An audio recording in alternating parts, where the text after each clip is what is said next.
죄송합니다. 숨 한 번만 쉬고 가겠습니다. 예. 자, 오늘도 수요 주맘 예배 오신 여러분들 주님의 이름으로 환영하고 사랑하고 축복하고요. 또 동일하게 유튜브로 예배 드리시는 분들도 사랑하고 환영하고 축복합니다. 하나님께서 이 자리에 가득 은혜로 채워주실 줄 믿습니다. 그리고 하나님께서 스마트폰과 그 모니터를 뚫고 은혜를 부어주실 줄 믿습니다. 오늘 예배를 통하여서 우리 예배의 전과 예배 후의 삶이 달라지는 그러한 예배가 되기를 간절히 소망합니다. 여러분 이런 말 들어보셨죠? 아끼다 뭐 된다? 아끼다 똥 된다. 저는 이 표현을 누구한테 들었냐면 이제 저희 아내한테 들었습니다. 그 아내가 이제 결혼하고 얼마 안 돼서 이런 표현을 쓰더라고요. 애끼다 찌로 갔다라는 말을 쓰는데 저희 아내가 그 인천 토박이거든요. 아마 이게 인천 사투리가 아닌가라는 생각이 드는데 서울 사람인 저로서는 도저히 이해할 수 없는 그런 말이었습니다. 애끼다 찌로 간다. 그리고 이게 바로 아끼다 똥 된다라는 그런 표현이라고 합니다. 여러분들 우리가 살아가면서 뭐 소중한 물건이 생길 때가 있죠. 그래서 이건 절대 내가 쓰지 말아야지, 꼭 아껴야지. 여러분 그러다가 그 시기를 놓쳐버린 그런 경험들이 있으실 겁니다. 왜 저희 엄마 같은 경우는 이제 그릇 같은 거 이제 귀한 거 이제 요거 안 써야지, 손님 오실 때만 내고 안 써야지 하는데 손님 오실 때도 쓰지를 않더라고요, 그 그릇을. 그래서 이제 이사 갈 때 보면 항상 저 구석에서 이제 그릇이 먼지가 뽀얗게 쌓여서 이제 나오게 되고 이제 이가 빠지거나 갈라지거나 한 번도 써보지 못하고 그렇게 버리는 경우가 이제 종종 있었습니다. 저 같은 경우는 이제 제가 이제 2011년도인가 12년도인가에 처음으로 이제 여러분 그 블루투스 스피커라고 아십니까? 이게 전선을 꽂는 게 아니라 이제 스마트폰과 스피커가 이제 뭐 어떤 신호로 연결돼 가지고 소리가 이제 자동으로 나오는 겁니다. 아주 그 당시엔 신문물이었고 저에게는 아주 쇼킹한 그런 물건이었습니다. 그래서 이건 정말 소중한 거니까 내가 아껴 써야지, 이거 함부로 쓰지 말아야지 하고 이렇게 막 되게 아꼈던 기억이 있는데 제가 그것을 나중에 언제 발견했느냐, 이번에 동탄으로 이사 올 때 발견했습니다. 그 유물을. 저 유물이 돼가지고 막 파란색 스피커였거든요. 근데 이게 파란색인지 초록색인지 분간이 안 될 정도로 색이 변색이 됐고 막 녹이스럽고 심지어 틀어보니까 막 지직 소리가 막 거의 뭐 악마의 소리가 나는 것처럼 그런 기계를 변해서 몇 번 쓰지도 못하고 그렇게 버려버렸습니다.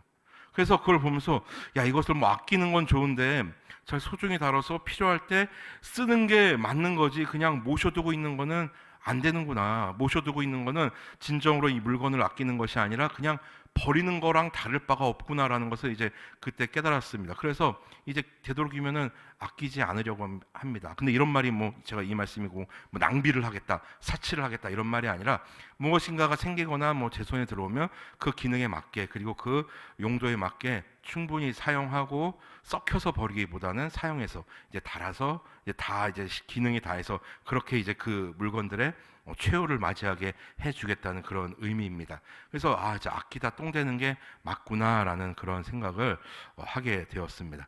여러분들 하나님의 말씀과 복음, 십자가 또 마찬가지 아니겠습니까? 정말 그 무엇과도 우리가 바꿀 수 없는, 우리가 앞서 찬양으로 고백했지만 예수님의 이름은 그 무엇보다 존귀한 이름이라고 우리가 고백하지 않았습니까? 그리고 살아계신 하나님의 말씀이야말로 우리가 살아가는데 그 무엇과도 바꿀 수 없는 삶의 등불과도 같은 그런 존재지요. 또 십자가는 우리가 또 달려가야 할 그런 또 우리의 최종 목적지 아니겠습니까? 그런데 그것이 너무나 소중하다고, 너무나 귀하다고 나만 갖고 있어야지, 내 속에만 가지고 있어야지, 아무도 안 줄 거야, 그렇게 갖고 있다가는 물론 개인의 구원은 이룰 수 있겠습니다만, 그러나 주님께서 우리에게 요청하셨던 너희의 구원을 이루라라는 그 말씀에는 우리가 부합되는 삶이 될 수가 없겠지요. 그래서 하나님의 그 살아계신 하나님의 말씀, 그리고 예수 그리스도의 그 이름, 그다음에 십자가, 그리고 복음, 이거는 내가 많이 사용해야겠구나라는 것을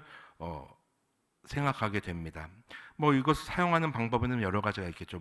전도가 될 수 있겠죠. 가장 쉬운 거로는 복음을 전하고 예수님의 이름을 전하고 십자가의 그 부활의 영광을 전하는 것, 가장 쉬운 방법이겠고, 쉽지만 어려운 방법이겠고, 그다음에 또 내 삶에서 그것을 이제 이룩해 나가는 겁니다. 이제 이거를 조금 조금 유식한 말로 이제 성화라고 하는데요. 이제 성화의 삶을 살아가는 거죠.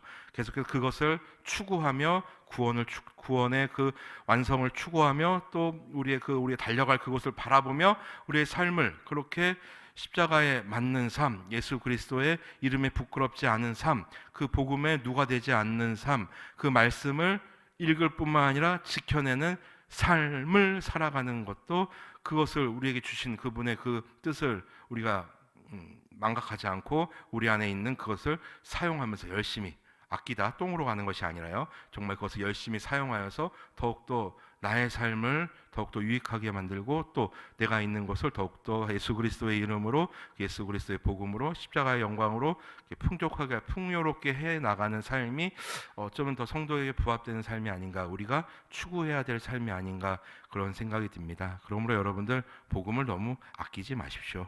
물론 저도 이제 그 부끄러움이 많아서 이렇게 막 가서 이렇게 전하는 것이 아직도 뭐 쉽지는 않습니다만, 어쨌든 그런 저도 이제 아끼지 않고 살아가도록 하겠습니다. 그러니까 우리 모두 이것을 아끼지 말고 거룩한 낭비를 하며 살아가는 우리 모두가 됐으면 좋겠습니다. 그러니까 그러한 삶을 살았던 사람들이 아마 이 데살로니가 교회 성도들이 아니었나 생각을 해봅니다. 이 데살로니가 전서, 특별히 이 데살로니가 교회를 향해 쓴 이 바울의 편지는 그 디모데를 통해서 이제 그 데살로니가 교회의 그 소식을 들었지요. 그들이 정말 그들이 우상을 타파하고 이방신으로부터 하나님께로 돌아오고 그들이 열심히 살아가고 있습니다. 그들이 그 물질의 도시, 욕망의 도시, 그다음에 그런 이교도의 도시인 데살로니가에서 신앙 지키면서 그들이 믿음의 공동체를 이루고 열심히 살아가고 있습니다. 그들은 정말 하나님의 성도로서 살아가고 있습니다라는 소식을 이제 디모데를 통해서 듣게 되고, 바울은 너무 감사한 마음으로 이제 그들에게 이제 편지를 쓰는 것이 바로 이 데살로니가 전서인데, 데살로니가 교회 성도들이 어떻게 그렇게 열심히 그렇게 삶을 살아갔는지 뭐 성경에 자세하게 기록되어 있지는 않습니다만, 우리가 생각해 보건대 이제 바울이 이제 데살로니가 지역에 가서 이제 회당에서 말씀을 전하고 그곳에서 이제 복음을 영접한 그 데살로니가인들이 대부분 이제 이방인들이었습니다. 자, 그들의 뭐 늦게 예수님을 영접했지만, 그러나 뭐 시간이 중요한 것이 아니죠. 자, 그러나 영접한 그 마음으로 정말 뜨겁게 그들이 그 신앙의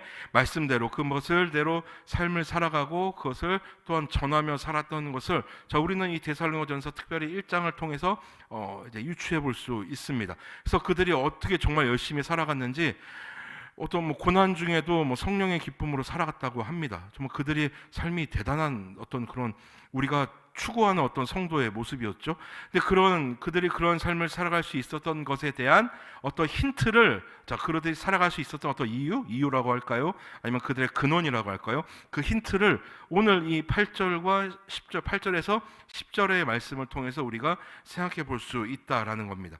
자, 계속해서 바울은 데살로니가 교회 성도들을 칭찬을 합니다. 여러분 8절 한번 보십시오. 자, 주의 말씀이 너희에게로부터 마게도냐와 아가야에만 들릴 뿐 아니라 하나님을 향하는 너희 믿음의 소문이 각처에 퍼졌으므로 우리는 아무 말도 할 것이 없노라. 자, 이 말씀만 읽어도 데살로니가 교회 성도들의 믿음과 그들의 삶이 어땠는지 우리가 생각해 볼 수 있죠. 자, 보십시오. 일단 먼저 그 앞서 7절, 지난 시간에 봤던 7절. 자, 그러므로 너희가 마게도냐와 아가야의 모든 믿는 자의 본이 되었느니라. 그들의 삶은 모든 성도들의 본이 되었습니다. 틀림없습니다. 여러분, 우리가 믿음의 선배들을 이렇게 존경하는 이유가 그들의 삶이 우리에게 본이 되었기 때문 아니겠습니까? 자, 그래서 데살로니가 교회 성도들의 삶이 그러한 삶이었다고 합니다. 모든 신앙인들에게 뭐 깨우침을 주는 삶.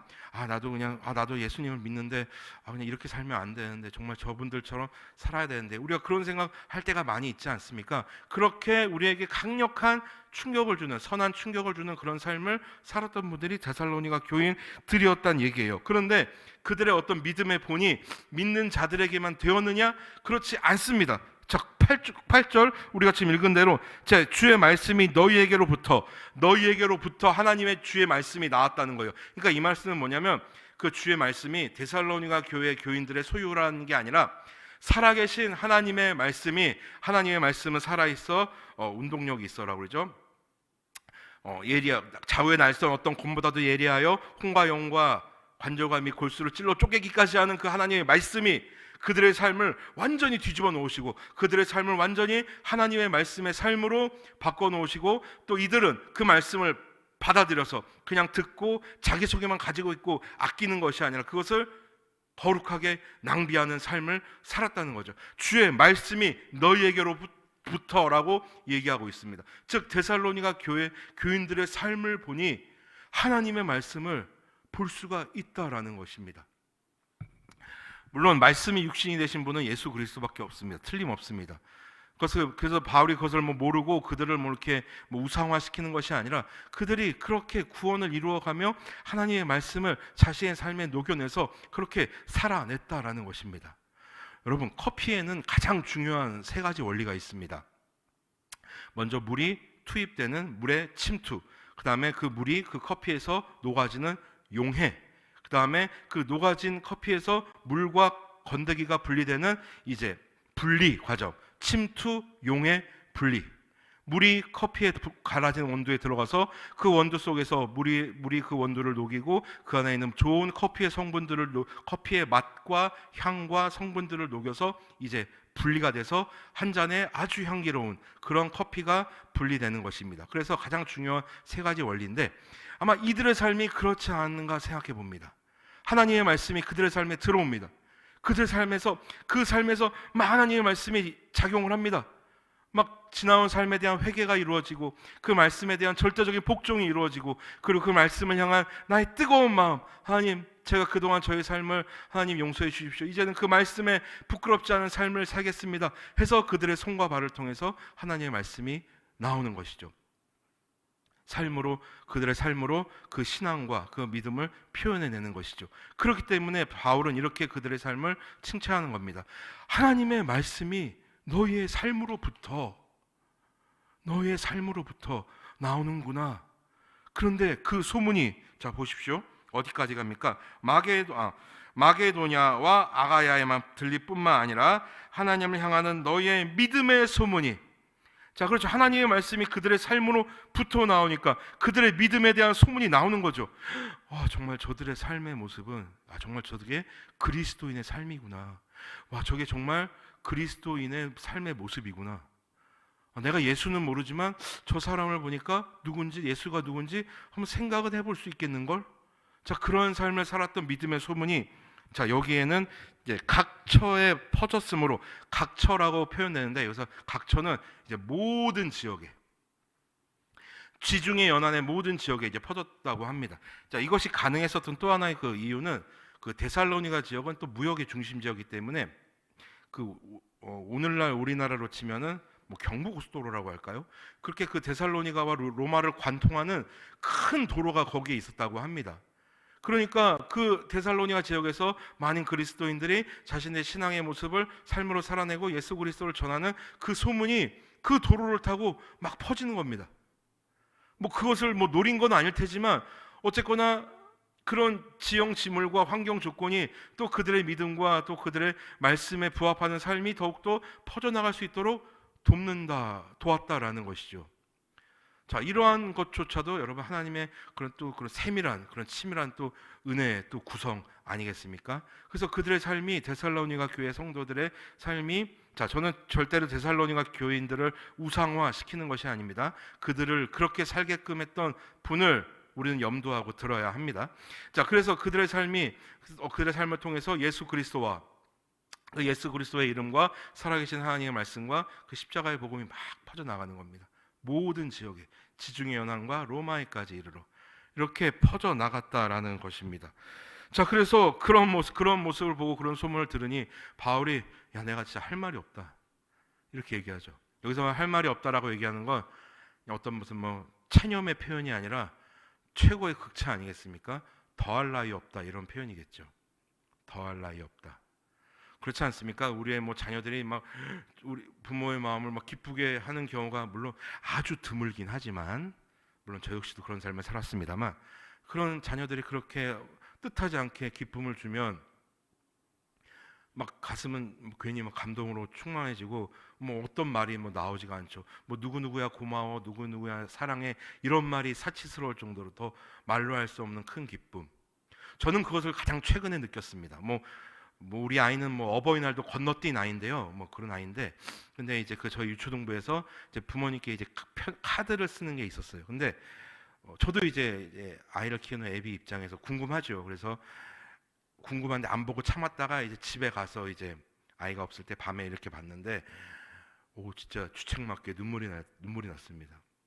언제 이 아이가 이렇게 커서 이렇게 하나님을 사랑하고 또 감사한 거는, 아 그래도 이 아이가 애비가 노력하는 것을 좀 알아주는구나라는 마음을 느낄 수가 있어서 말로 할 수 없는 그런 참 감동이 있었습니다. 내가 얼마나 고마워하는지 아직 이 아이는 그것을 알지 못합니다. 왜냐? 그것을 알게 되는 순간 저의 지갑을 뜯어갈 것이기 때문에 저는 절대 얘기하지 않을 겁니다.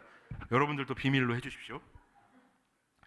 그래서 막 뭔가 말로 할 수 없는 그 깊은 감동을 느꼈어요. 아마 바울의 마음이 그러지 않았을까요? 아 정말 우리 데살로니가 교회와 그 성도님들을 생각하니까 제가 진짜 할 말이 없습니다. 너무 제가 비록 그들과 한 달 남짓밖에 못 있었지만 그분들의 마음에 제가 할 수 없는 그 놀라운 그 복음의 역사를 우리 주님이 이룩해 주셨군요. 하나님 감사합니다. 또 데살로니가 교회와 성도님들 정말 대단하십니다. 바라기는 우리 더시티 사랑의 교회가 우리 주님으로부터 그런 평가를 받는 그런 교회, 그런 성도님들이 되시기를 주님의 이름으로 간절히 소원합니다. 자, 그래서 그런 마음이 느껴집니다. 그래서 바울의 칭찬뿐만 아니라 9절, 10절은 이제 바울이 하는 얘기가 아닙니다. 그 데살로니가 교회 성도들의 그 모습을 보고 이제 소문을 내는 제3자들의 이야기를 이제 바울이 이제 표현한 겁니다. 자, 누가 너희들에 대해서 이렇게 얘기했대. 자, 누가 너희들을 이렇게 얘기하더라. 그 얘기를 지금 얘기하고 있는 겁니다. 그러니까 여러분, 좋은 이야기, 누군가에 대해서 좋은 얘기 들을 때는 많이 얘기해 주십시오. 그러나 누군가에 대해서 좀 안 좋은 얘기를 들으면은 그 얘기에 대한 종착지가 되어 주십시오. 경유지가 되지 마시고 종착지가 되어 주십시오. 그러나 좋은 소식에는 경유지가 되어서 마구마구 전해 주시길 바랍니다. 자, 그래서 바울이 이제 9절 10절에서는 야 내가 너희들 이런 얘기가 들리더라 하는 얘기입니다. 자, 9절 보십시오. 자, 그들이 여기서 말하는 그들은 그 데살로니가 교회의 성도들의 삶을 보고 이제 소문을 막 퍼뜨리는 그런 제3자들입니다. 자, 그들이 우리에 대하여 스스로 말하기를, 자, 그들은 데살로니가 교회 성도들뿐만 아니라 바울과 그 복음을 전하는 그 무리들도 이제 눈으로 직접 보았던 것입니다. 그들이 우리에 대하여 스스로 말하기를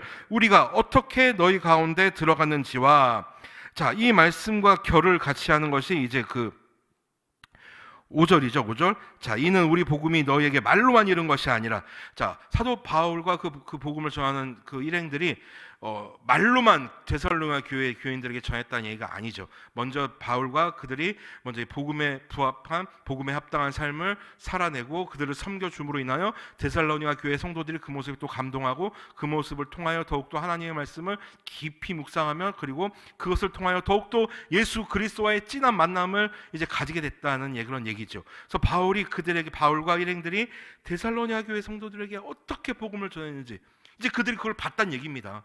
자, 그들이 그것을 보는 그 복음을 전한 모습과, 자 보십시오. 어떻게 너희 가운데 들어갔는지와 너희가 어떻게 우상을 버리고, 여러분 기억해야 할 것은 데살로니가 교회 성도들은 그냥 그러니까 물론 초신자들이었는데 아무 종교가 없던 그런 사람들이 아니었습니다. 여러분 데살로니가 교회는 그 뭐 여신 성전도 있었고요, 뭐 여러 가지 그 이방 신전이 있었습니다. 여러분 로마는 그런 욕망의 도시인 거 여러분 아시지 않습니까? 그래서 그것들을 상징하는 여러 가지 그런 악한 영들의 도시였습니다. 그래서 이들도 원래는 다른 이방신을 섬겼던, 우상을 숭배했던 그런 자들이었습니다. 그런데 이들이 바울이 전한 그 복음을 받아들이고 바울이 아끼지 않고 전한 그 복음을 영접하고, 그리고 예수 그리스도 이름이 그들 안에 딱 인식이 심어지게 되고, 그리고 성령 하나님의 인도하시는 그들의 삶의 모습이, 자, 아주 극적인 표현입니다. 그들의 어떻게 우상을 버리고 우상을 다 부셨다는 얘기입니다. 집에 있는 우상 그런 모양들 다 부시고, 내가 그렇게 그동안 잘못 내가 믿어왔던 그런 미신들 다 버리고 하나님께로 돌아왔다라는 겁니다. 제가 화요일 날 새벽 예배 때 이런 말씀드렸죠. 우리의 신앙이 올바른 신앙이냐 미신이냐의 차이, 그 차이를 제가 말씀드렸습니다. 올바른 신앙은 하나님에 의하여, 하나님의 손길에 의하여 내가 변하는 것이라고 말씀드렸습니다. 미신은 내가 돈을 내고 여러 가지 재물을 바쳐서 그 어떠한 있지도 않은 신을 어루고 달래서 나를 위해서만 움직이게 만드는 것. 즉 신을 변하게 만드냐 아니면 내가 거룩한 하나님 앞에서 변하느냐, 이것이 올바른 믿음과 미신의 차이라고 했습니다. 그러니까 그동안 이들의 삶은 미신적인 삶이었죠. 재물을 바치고 막 온갖 것들을 바치면서 나만 잘 되게 해주시오, 더 돈 많이 벌게 해주시오, 우리 집 자녀들만 더 잘 되게 해주시오, 나만 잘 먹고 잘 살게 해주시오. 너는 그 신은 그렇게, 당신은 그렇게 해야만 합니다. 그 신을 어르고 달랬던 그들의 삶이었습니다.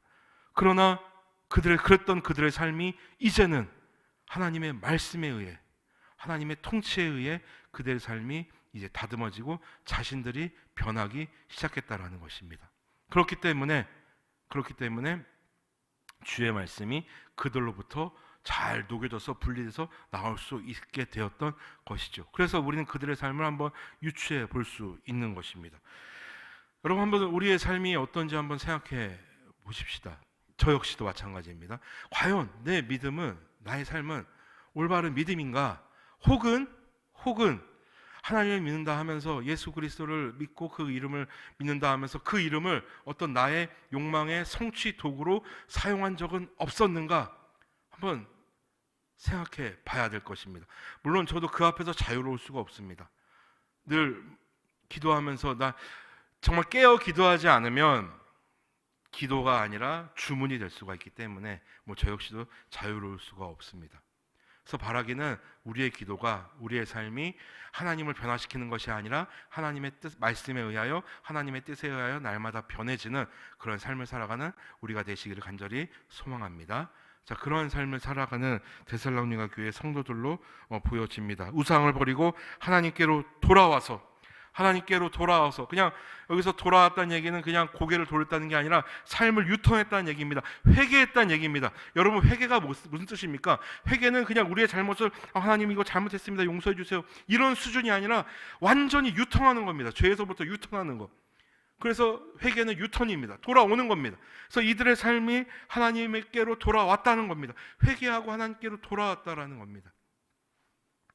이것이 가능할 수 있었던 것은 살아계신 하나님의 말씀이 그들의 속에 들어와서 그들의 인생을 뒤흔드시고 그들의 삶에서 이제 하나님의 말씀이 이제 잘 녹여져서 그리스도의 향기로 나올 때 이것이 가능하게 될 수 있었던 것입니다. 자, 그들의 그러한 삶.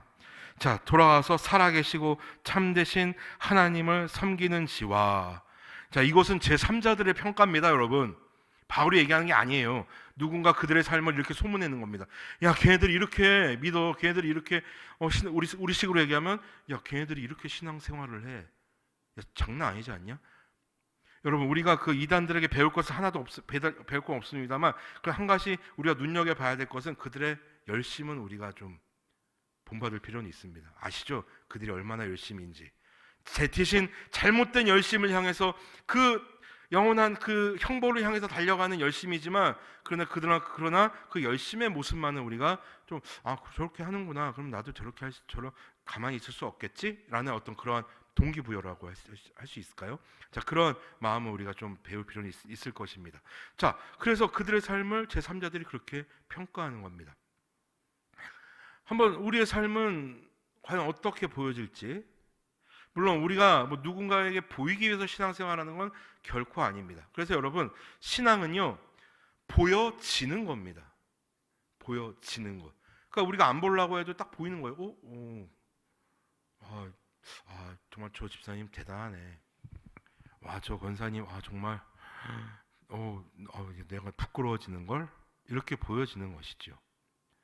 그래서 우리의 삶이 그래서 거기서부터 선한 영향력은 나오는 겁니다. 내가 해야지라고 해서 나오는 것도 있겠지만, 그러나 내가 그것에 목적을 두는 것이 아니라 주님의 영광과 그 십자가의 복음을 향해서 달려가는 내가 삶을 살아갈 때, 구원을 날마다 이루어갈 때 그 거룩한 모습은 나타나게 되는 것이죠. 보여지게 되는 것이죠.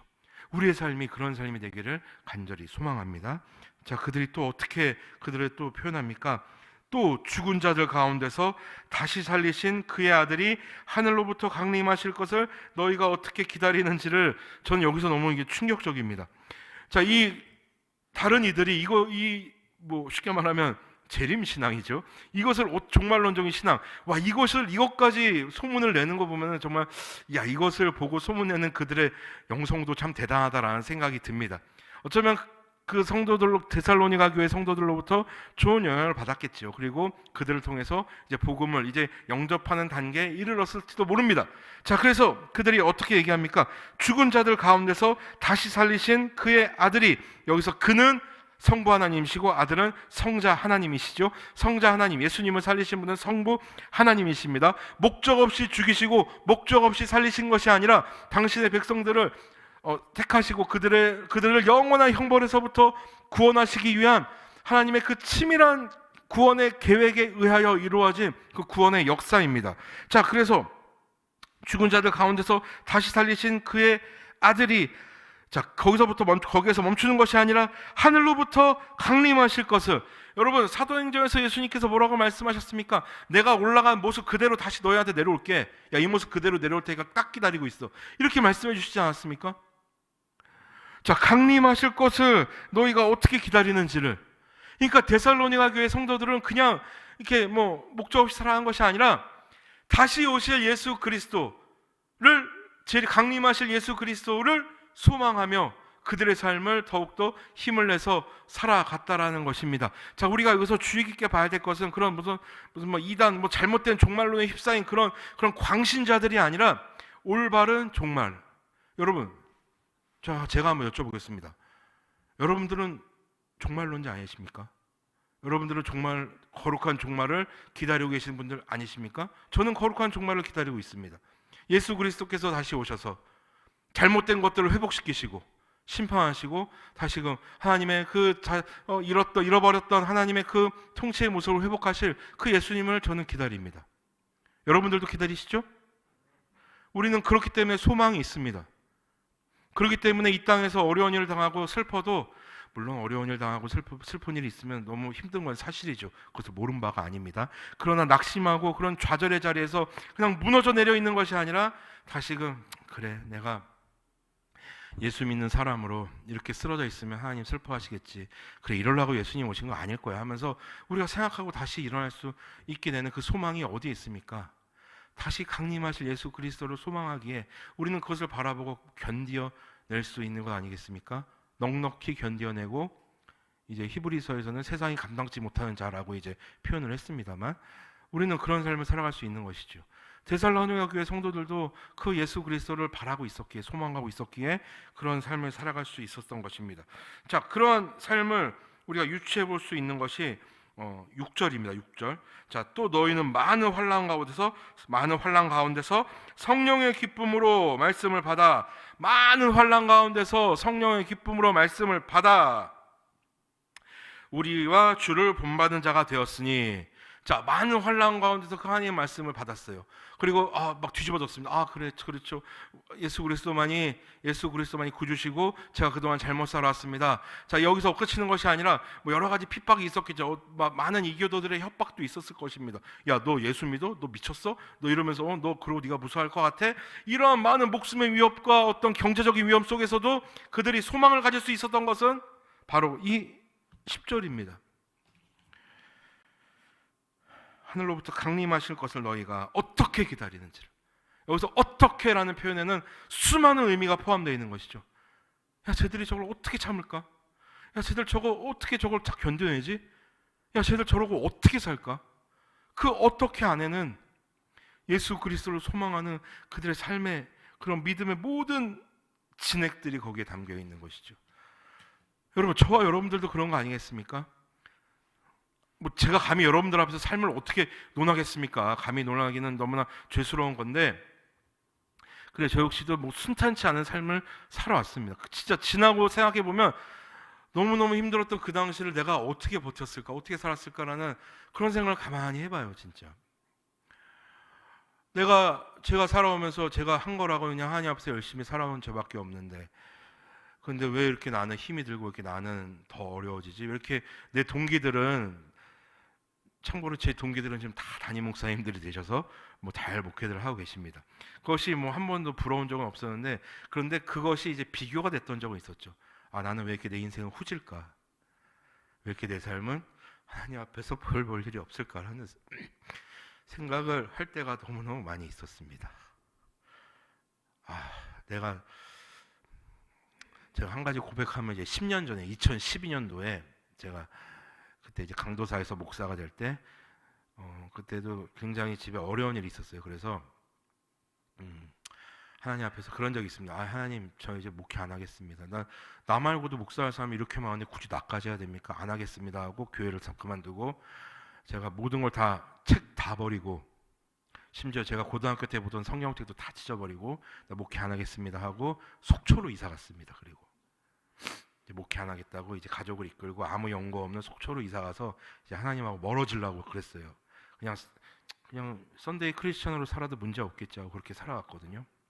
그래서 2년 동안 정말 뭐 가진 고생을 많이 했죠. 근데 물론 가장 고생을 한 거는 저의 아내였습니다. 그래서 지금도 그때만 생각하면 아내한테 제일 미안.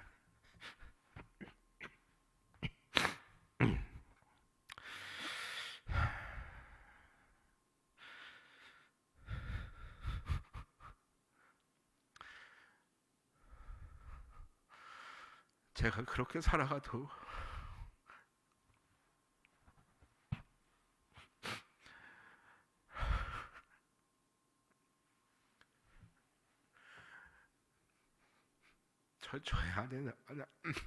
저의 아내는 단 한 번도 저한테 뭐라고 그러지 않았습니다. 그냥 가만히 제 곁을 지켜주면서 제가 뭘 하든지 거기에 대해서 뭐라고 한 번도 얘기한 적이 없었어요. 그런데 가장 마음 고생하고 가장 소화리를 했던 사람이 저의 아내였습니다. 그래서 다시 2년 만에, 근데 하나님께서 저를 잊지 않으시고 정말 신비한 방법으로, 여기서 얘기하면 너무 길어지니까 신비한 방법으로 다시 저를 불러주시고 다시 목사의 길로 가게 해주셨어요. 그래서 저는 기쁘게 이제 하나님 감사합니다, 다시 제 길이 여기였군요, 이렇게 달려왔습니다. 그런데 제가 그렇게 달려오는 동안 이제 아내는 몸이 약해졌고, 그리고 2018년도에 이제 간암 수술을 받게 되었습니다. 저는 아내가 암에 걸릴 거라고는 상상도 못했습니다. 저의 죄악 때문에 아내가 그렇게 된 것 같아서 제 마음이 너무나 괴로웠습니다. 수술하고 나오는 아내의 모습도 볼 수 없었고, 이 모든 게 다 저 때문인 것 같아서 정말 나만 사라지면 되는 거 아닌가라는 생각을 수도 없이 많이 했습니다. 그래서 지나온 삶을 봤을 때 하나님 앞에서 그렇게 많이 죄도 짓고 다시는 목회를 안 하겠다고 하나님의 마음을 아프게도 했고 아내를 힘들게도 했지만, 하나님께서 여기까지 제 멱살을 잡고 끌고 오신 걸 봤을 때, 여러분, 저는 솔직히 말씀드리면 저는 담임 목회자가 되겠다는 꿈도 없습니다. 저는 미래에 대한 어떤 꿈도 없습니다. 그저 오늘 주님께서 나에게 부여하신 하루를 최선을 다해서 살아가는 그것이 저의 비전입니다. 그래서 저의 꿈은 바로 내일입니다. 오늘 하루 열심히 살고 내일도 열심히 살고, 만약에 주님께서 나에게 계속해서 생명을 부여해 주신다면 그것이 언제까지 될지 모르겠으나 최선을 다해서 하루하루 살아가는 것이 저희 하나님 앞에 소망입니다. 찬양 인도자도 되고 싶었고, 선교사도 하고 싶었고, 모든 게 하고 싶었지만 제 뜻대로 되는 건 단 하나도 없었습니다. 그러나 우리 주님께서는 그런 저를 외면치 않으시고 끝까지 나의 멱살을 잡고 여기까지 인도해 오셨기에 제가 이 자리에 있을 수 있게 되었습니다. 아마 데살로니가 교회 성도들의 삶도 아마 저보다 더한 고통 가운데 있었겠죠. 그러나 그들의 멱살을 잡고 끌고 가시는 하나님의 살아계심과 그 인도하심을 알았기에 그들은 다시 오실 예수 그리스도를 기억하며 그 모습을 바라보며 그 소망 가운데서 그 소망을 잃지 않고 그들은 그렇게 살아갈 수 있게 된 것입니다.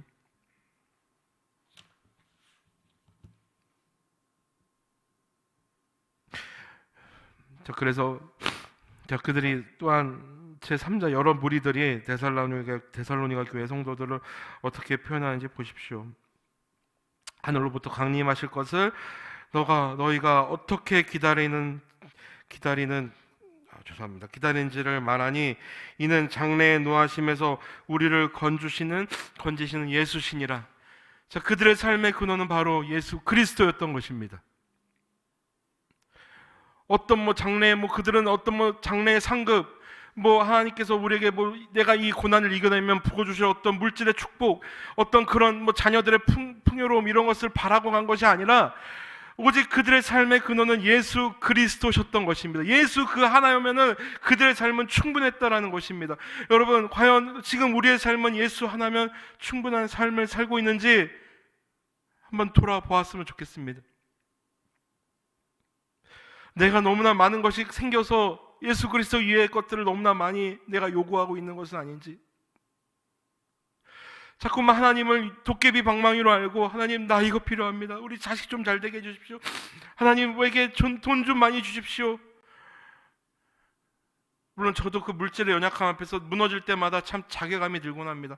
하나님 정말 돈 걱정 없이 하루만 살게 해주십시오라는 기도가 저절로 나오는 저의 모습을 보면 정말 끔찍합니다. 나는 아직 멀었구나.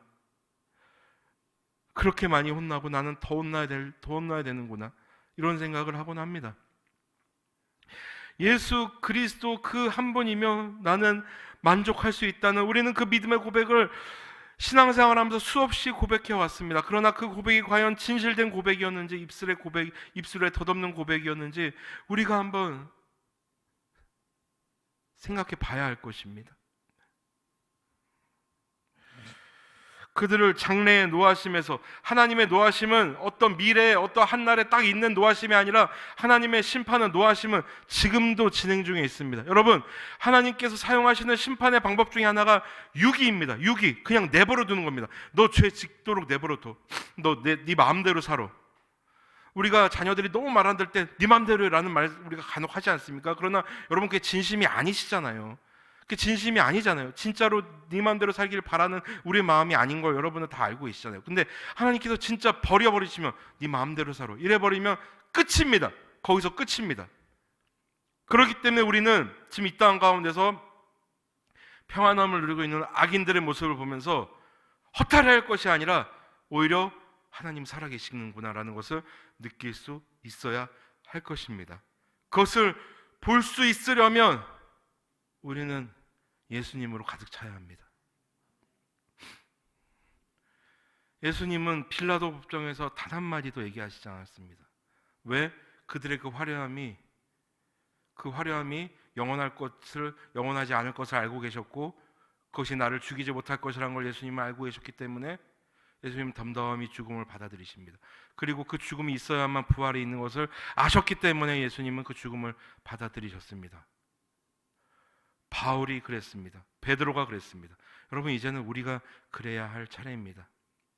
그 예수 그리스도만으로 우리가 만족하고, 그 예수 그리스도로 우리의 속을 채우고, 우리의 삶 속에서 예수 그리스도의 향기가 분리되어지는 삶을 우리가 살아가야 되는 줄 믿습니다. 바라기는 저는 여러분들의 지금까지의 삶이 어땠는지 저는 알 수 없습니다.